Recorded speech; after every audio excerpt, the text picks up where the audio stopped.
Super Bowl 58 and the 2023 NFL season are officially in the books. The Kansas City Chiefs defeating the San Francisco 49ers. What lessons can be learned from each team for the Miami Dolphins, plus a report around the contract of Tua Tagovailoa, which came out yesterday. You are Locked On Dolphins, your daily Miami Dolphins podcast, part of the Locked On Podcast Network, your team every day. All right, Miami. Welcome to another episode of Locked On Dolphins. It's your team every day here on the Locked On Network. I'm your host, Kyle Krabs, a lifelong Miami Dolphins fan, host of Locked On Dolphins, co-host of Locked On NFL Scouting. You can find our shows on YouTube or wherever you listen to your favorite podcast. Tip of the cap to our everydayers, because it is your team every day here on the Locked On Network. We don't just say it, we live it. Today's episode of Locked On Dolphins is brought to you by PrizePicks, the easiest and most exciting way to play daily fantasy sports. Go to prizepicks.com/LockedOnNFL and use code LockedOnNFL in all lowercase for a first deposit match of up to $100. Welcome to the first official show of the NFL offseason, not the Dolphins offseason, which started a few weeks ago, but the entirety of the NFL offseason. Super Bowl 58 in overtime, Kansas City winning by a final score of 25-22. And as this game plays out, I'm watching this game as a fan of football, but I'm also watching this game through the lens of evaluating the conference champions representing both the AFC and NFC and measuring them against the Miami Dolphins. And obviously there's two head-to-head matchups against Kansas City this past season that you can use for measuring sticks, both in a neutral site game and a playoff road game in Kansas City. That's a little bit more direct one-for-one, but there's bigger picture themes beyond just a sampling of the two teams playing each other. There's the process and each team's individual process and the construction of their rosters and the parallels between the two, especially with Mike McDaniel versus Kyle Shanahan.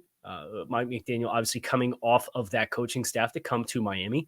And I'm watching this game, and there's some shortcomings and mistakes and some decision-making that paralleled that of Mike McDaniel. And it reminded me of the Eminem song, right? Don't you want to grow up to be just like me? And it's Mike McDaniel as he's coming into his own as a head coach, and the parallels between the things that we talk about on this show for the Dolphins that need to be improved upon and need to change and need to show growth with or need to be adjusted.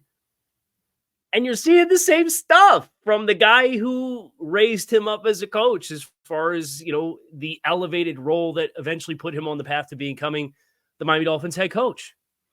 Kyle Shanahan, once again, got away from playing the run with a lead in the Super Bowl. And it wasn't as extreme, and there was still some aggressiveness. It wasn't overly conservative. Mike McDaniel, I think, at times can be the opposite, where he can be too aggressive. But getting away from the run game can at times be a theme. And it's odd how, for San Francisco, a team that has been willing to run into heavy boxes at times, you get midway through the second half, and Tony Romo's on the broadcast, and I didn't like the job Tony did particularly, and I know a lot of people didn't, but he's saying, man, we got to get back to 21 and 22 personnel. We got to run the ball. And San Francisco greatly struggled outside of their 21 and 22 personnel to run the ball. They averaged 3.5 yards carry against Kansas City. And that gets back to another parallel that the Dolphins have a chance to avoid making the same mistake with. San Francisco's offensive line was overwhelmed. Trent Williams didn't play his best game. Trent Williams might be the best tackle in football. But that offensive line unit beyond that, there's like Colton McKivitz, the day 3 draft pick out of West Virginia. John Feliciano was a journeyman offensive lineman. You have Aaron Banks as a day 2 pick, but an unproven commodity as you let Laken Tomlinson leave in free agency. And there's an understanding departure to allow to happen because of the cost and trying to invest in particular areas. But as the Dolphins have Connor Williams and Robert Hunt as expiring contracts now on their interior offensive line, I can't help but be mindful that San Francisco's offensive line, when Trent Williams missed time this year, looked horrible. And then in the postseason against Kansas City, really struggled when they didn't have their 21 and 22 personnel fieldings out there, which would be Kittle and Warner and Juszczyk and McCaffrey all out there at the same time for all of the multitude of ways that they can change the formational strength and the angles based on shifts and motions and how they structure the backfield, all of that. When it came down to winning individual matchups up front, Mike Pennell and Chris Jones and Karlaftis, those guys had themselves a day up front. And San Francisco averages 3.5 yards a carry and needs Christian McCaffrey to catch 8 balls for 80 yards to really have success. And in the same way that Jalen Waddle and Tyreek Hill in a road game on Saturday night against Kansas City got overmatched by Trent McDuffie and by L'Jarius Sneed, Deebo Samuel was targeted 11 times, had 3 catches for 33 yards. Brandon Ayuk was targeted 6 times, had 3 catches for 49 yards. George Kittle was targeted 3 times, had 2 catches for 4 yards.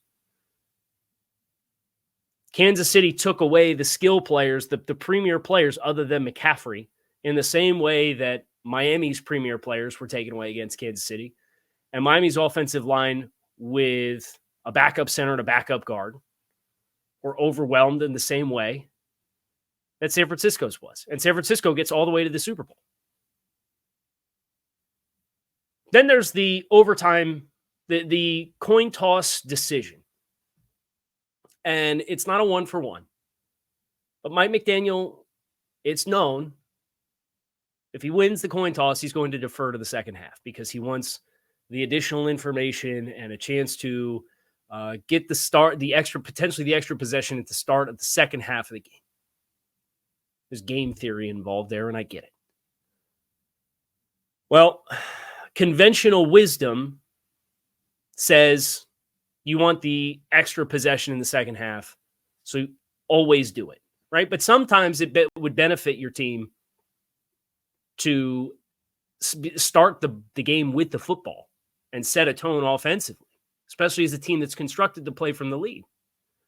Just like for San Francisco in the Super Bowl last night, conventional wisdom says if you win the coin toss in overtime, you take the ball. You want the ball, right? Because if you go down and score a touchdown in regulation, you win the game. But the rules in the playoffs are different.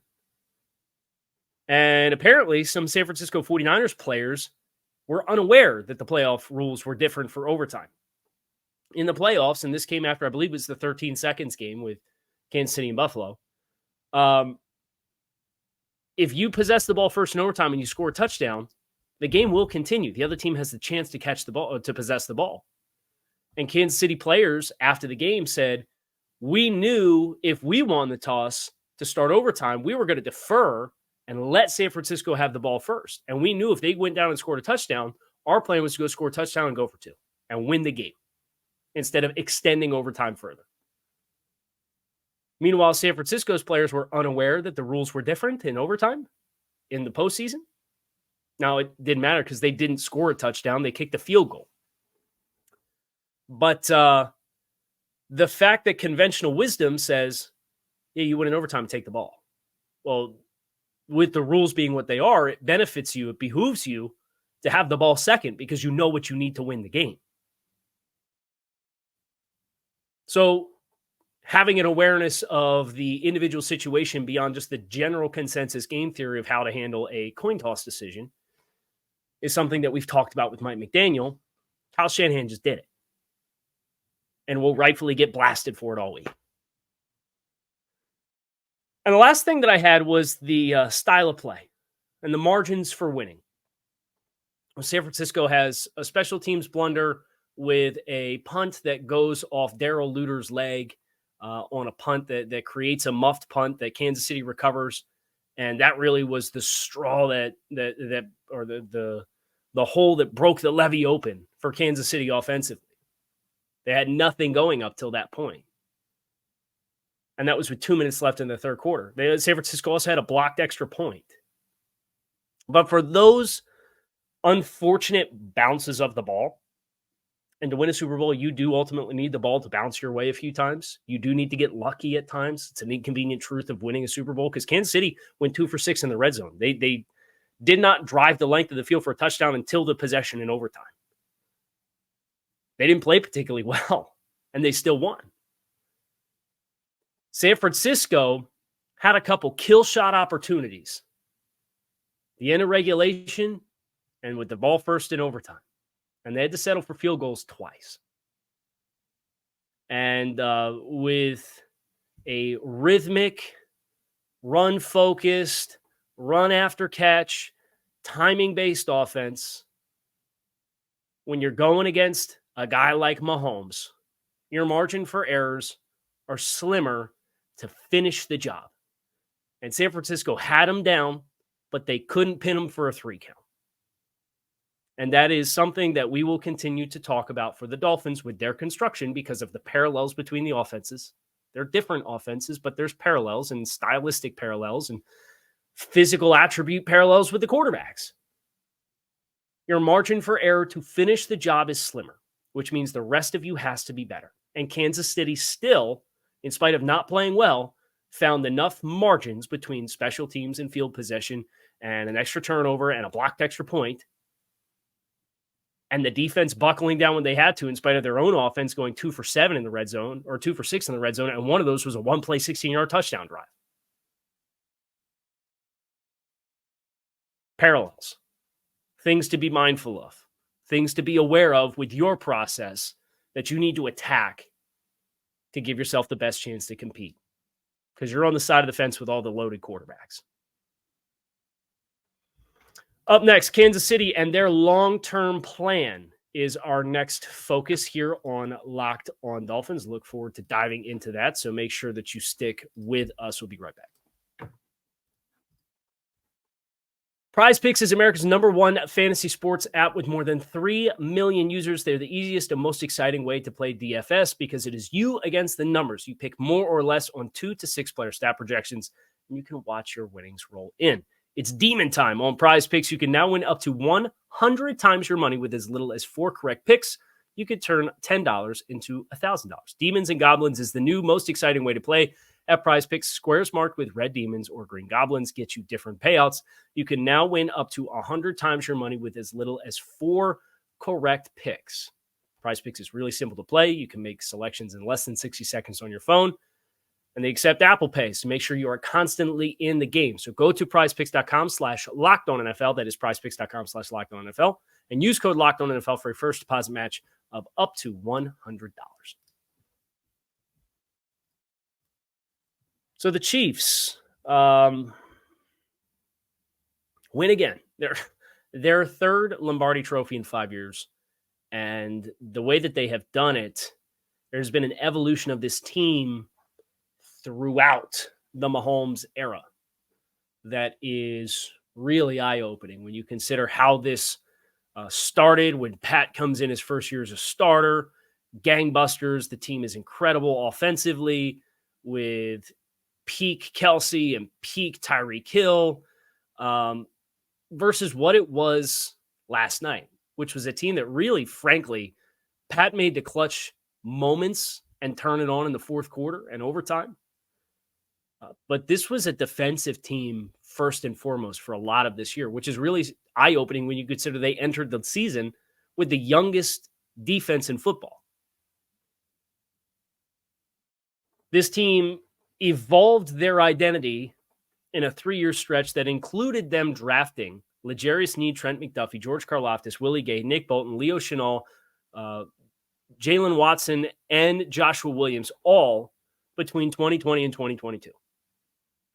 It's a 3-year draft class, or a 3-year cycle of draft classes on the defensive side of the ball. McDuffie might have been the best player on the field. L'Jarius Sneed is a bona fide $20+ million year cornerback. They got him in the 4th round. There's a draft and develop element here. Well, they draft Karlaftis as part of their segue away from Frank Clark. They load up on linebackers.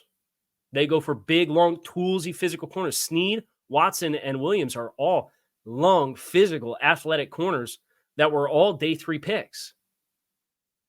The one guy they invested in early was Trent McDuffie. who was perceived to be a nickel, as if that's a bad thing. That's how they got Trent McDuffie, was he's quote-unquote only a nickel. But this is accomplished in part because the Chiefs did the thing that the Dolphins at some point are going to have to do. They traded Tyreek Hill. And I'm not saying the Dolphins have to trade Tyreek Hill.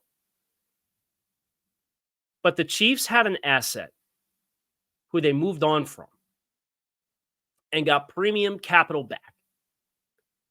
And I think for the Dolphins to maximize the winning window, assuming things go well enough where your football brain trust, your football operations, your front office, your coaching staff is going to sustain year over year over year over year, and you have the kind of stability that you're thriving and striving for, I think there needs to be some kind of breakthrough in 2024 to justify that.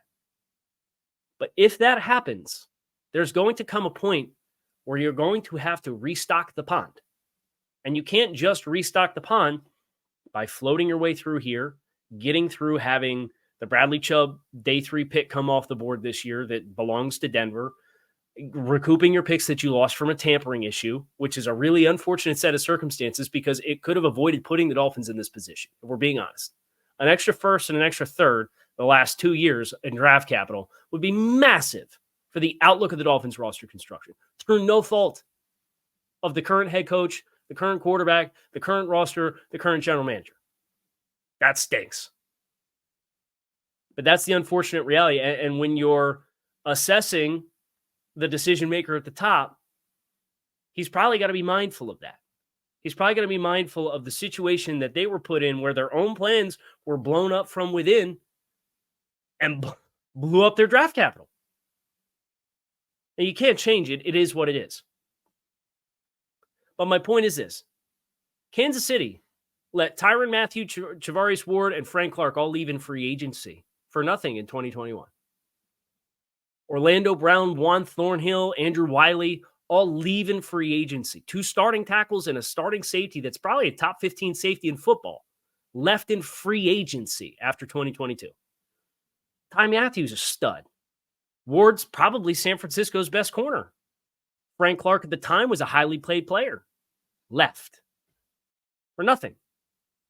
That's going to be relevant with what happens with Xavier Howard, probably Christian Wilkins, potentially on the offensive line. The biggest difference is Kansas City found an asset that they could maximize value as a departing player. And it helped to restock the pond. Who will that be for the Dolphins?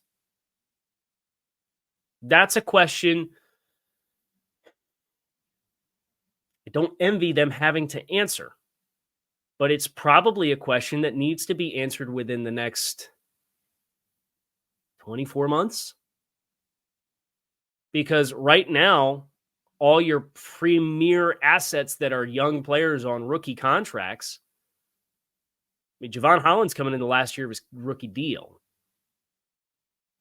You've got Jalen Waddle, who you're going to exercise a 5th-year option on, which is a no-brainer for 2025. And same thing for Jalen Phillips. I think Jalen Phillips will warrant, in spite of the Achilles injury, will warrant a 5th-year option being exercised. He's been a quality starter. It felt like he was on the verge of a double-digit sack breakout season. But if you're not including the 5th-year option, those players are attractive assets now. Not next year, because Javon Holland you'll be going into in the same shoes that Christian Wilkins is in. Well, he's an expiring contract. You franchise tag him and try and trade him? It's kind of a weird spot to be. Now, maybe it's a big contract player like a Tyreek Hill who gets closer to the end of his deal, and it's like, hey, he's got a year left on his contract. He's owed $35 million in cash or whatever the dollar amount is. It's more the idea as far as the specifics, or Bradley Chubb or whoever else, and say, hey, maybe a player like this, he plays a premium position or he's still a game-changing elite player. You move on from a player like that because a team can justify, well, we don't have the prorated dollars. You can restructure the contract in the same way that the Dolphins did with Jalen Ramsey, so he's on the books for like $5 million in cap space this year, and you get an elite player. But your window to do that with players mitigates as they get into their 30s. So for Miami to maximize a long-term winning plan, if that's the route that they want to go, and they don't have to go that way.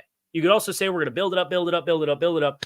We'll have a transitional year where we strip all the bad contracts. We keep the young players that we know are going to be here long-term. We have a disproportionate amount of their salary cap that's wrapped up in dead cap in 1 year. We try to pull a bunch of young assets, and we rebuild from there with a firm nucleus as compared to in 2019 when you tore everything down.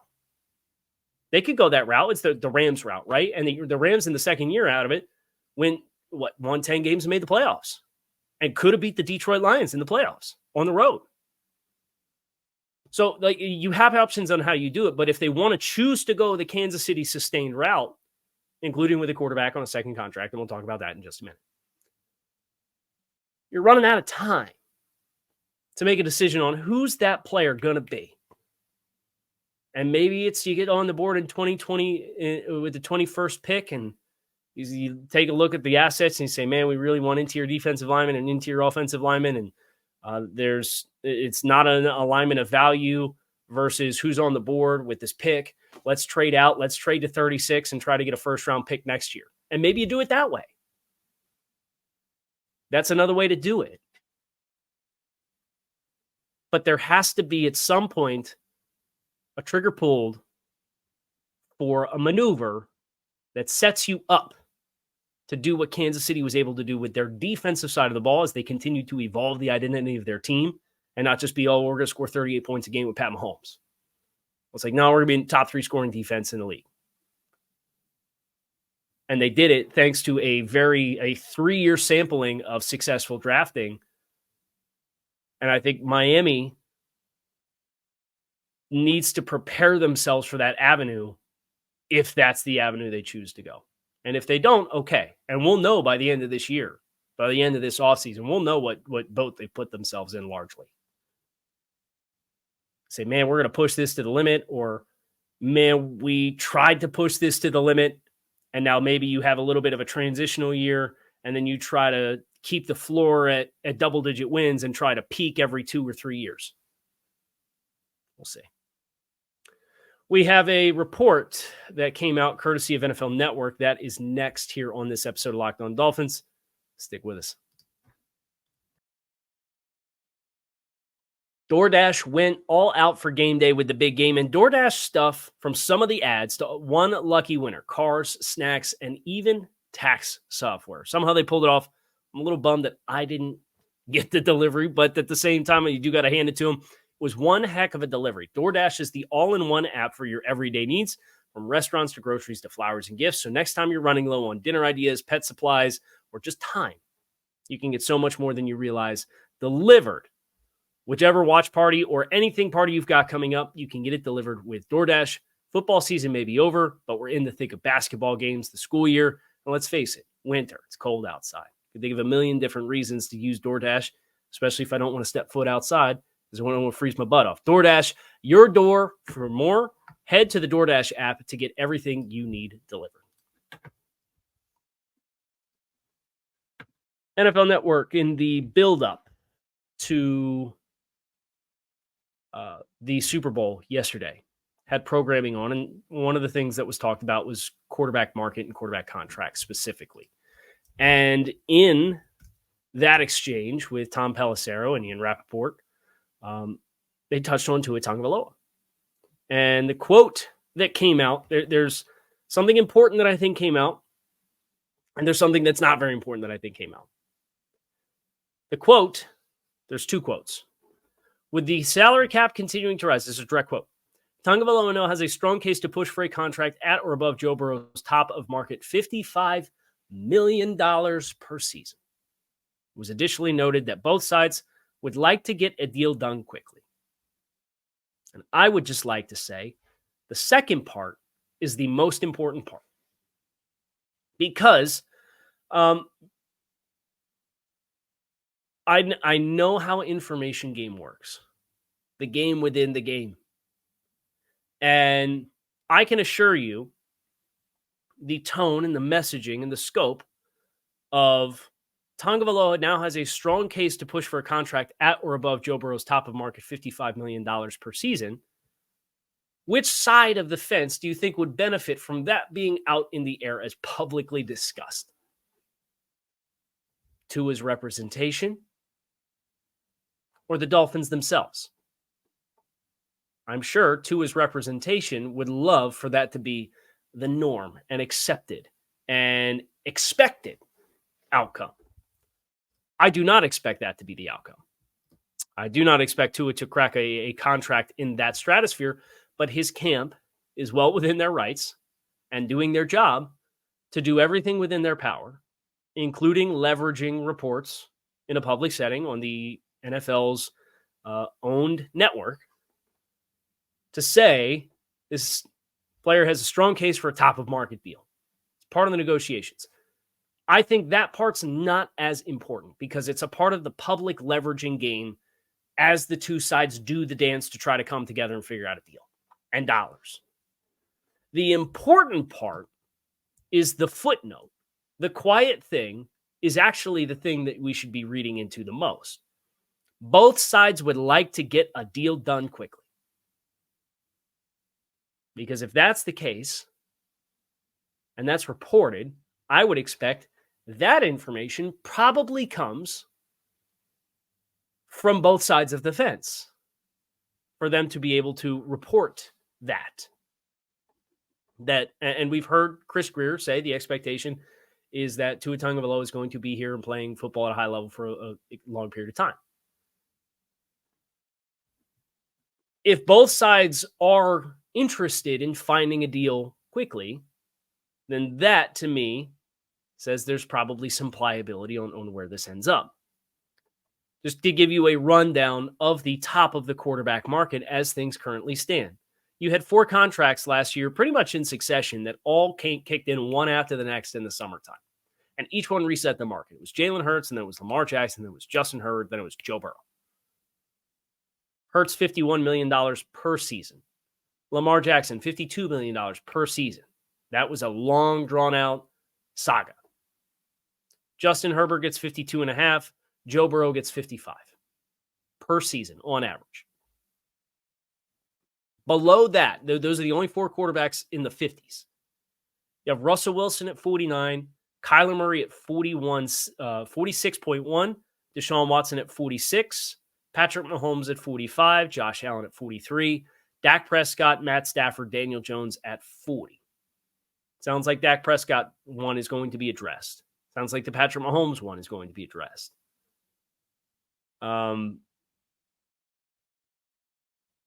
For the Dolphins negotiations, if it were me, and there's a whole show that we're going to do that is going to be dedicated in the same way that we did with Robert Hunt, assuming the Dolphins don't get this deal done so quickly that I don't have time to finish the prep, but it's like 2 weeks of prep.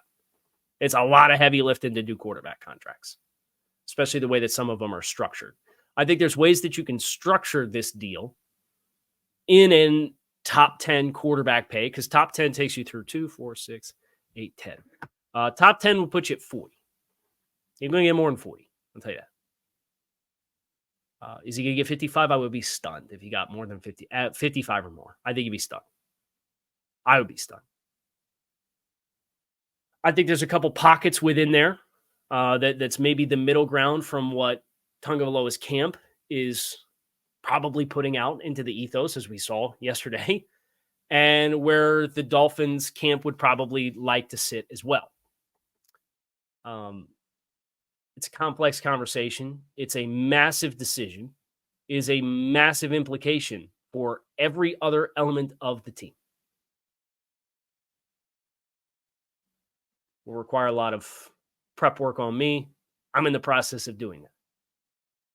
But I don't read too much into Tagovailoa has a strong case to push for a contract at or above Joe Burrow's top of market $55 million a year per season. And I read a lot more into both sides would like to get a deal done quickly, because that's information that, in order to be reported, has to be collected from both sides of the fence. As compared to, I can come out and say Tagovailoa should get paid $36 million per season. And I could say that as an opinion. But for both sides to want to get a deal done quickly, That has to be corroborated from mutual parties. We have a good week coming up this week on Locked On Dolphins. I won't spoil all the fun, but I can tell you we are going to start to explore some of the free agency markets for the Dolphins. We're continuing our prep work for the 2024 offseason blueprint, which is my entirety of mock offseason, which is coming up in the next couple of weeks as well. But that requires more shows that lay the foundation and help to paint the picture of what options the Dolphins have at a number of different spots. You have that to look forward to. So come on back and see me again soon. You can find me on YouTube or wherever you listen to your favorite podcast. I'm Kyle Krabs, Locked On Dolphins, your team every day. Fins up. Appreciate you guys checking out the show.